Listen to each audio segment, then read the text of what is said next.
kabel.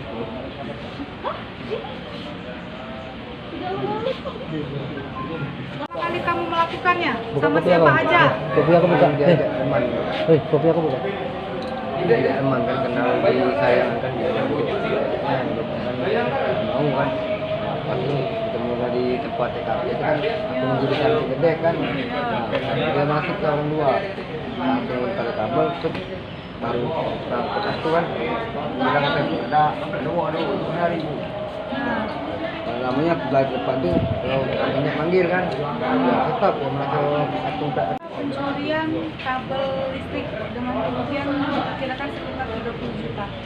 itu posisi dia mencuri di mana Bu? Posisi dia mencuri itu kejadiannya itu di Jalan Veteran, tepatnya di gedung DBS. Orang berapa Bu? Orang 3, yang 2 masih residivis, baru ketangkap 1. Ini tersangkanya ditangkap di mana? Tersangka ini kemarin ditangkap di mana? Aktif. Pada saat di TKP itu. Jalan Veteran.